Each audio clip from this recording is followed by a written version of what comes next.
শুধু গুন্ডাগিরি তোলাবাজি নয়, খুনের অভিযোগেও জড়িয়েছে বিজেপির নাম। বাঁকুড়ার ইন্দাসে ককরোচ জনতা পার্টির সদস্যের বাবাকে পিটিয়ে খুনের ঘটনায় গ্রেপ্তার হয়েছেন বিজেপি নেতারা। রাজ্যে পালাবদল হলেও পরিস্থিতি বদলায়নি, এমনই অভিযোগ বিরোধীদের। পাল্টা জবাব দিয়েছে বিজেপি। বাঁকুড়ায় ককরোচ জনতা পার্টির সদস্যের বাবাকে খুনের ঘটনা নিয়ে এখনো তোলপাড় চলছে। ওরা বলছে যে মোদির দেশে থাকবি, মোদির হয়ে খাবি আর মোদির বিরুদ্ধেই যাবি তুই।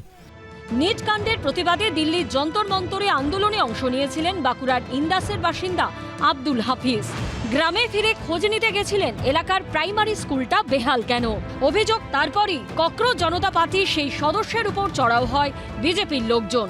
বাঁচাতে এলে মারধর করা হয় তার বাবা শেখ মোহাম্মদ মাফিককেও। তাকে এমন মারধর করা হয় যে হাসপাতালে নিয়ে গেলে তাকে মৃত ঘোষণা করা হয়। আমার স্বামীর যদি না বিচার হয়, আমার মতো কত স্বামী বিচার পাবে না?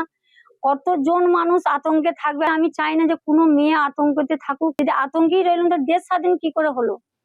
দেশ কি করে স্বাধীন হবে? একে স্বাধীন বলে আমার তো মনে হয় একে স্বাধীন বলে পরাধীনের থেকেও পরাধীন।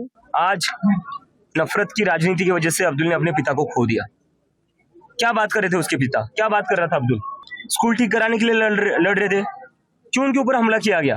जैसे कि हमने देखा इस देश में नफरत की राजनीति चल रही है कुछ कई साल, पिछले 10 साल से। उसी का शिकार अब्दुल और उसका परिवार हुआ है, उसी की वजह से उसके पिता की जान गई है। उसके बाद भी ये देशभक्त अब्दुल का देश प्रेम है कि वो कह रहा है कि भैया कोई बात नहीं, मैं फिर से कल बाहर निकलूंगा, मैं फिर से स्कूल जाऊंगा। এই হত্যাকাণ্ডে যে 8 জনকে গ্রেপ্তার করা হয়েছে তাদের মধ্যে অষ্টম মাঝি নামে একজন বিজেপির প্রাক্তন বুথ সভাপতি রয়েছেন। গ্রেপ্তার করা হয়েছে শেখ আজাদ ও শ্রীকান্ত মাঝিকে, যারা বিজেপির সমর্থক বলে পরিচিত। মঙ্গলবার নিহতের বাড়িতে যান প্রদেশ কংগ্রেস সভাপতি শুভঙ্কর সরকার।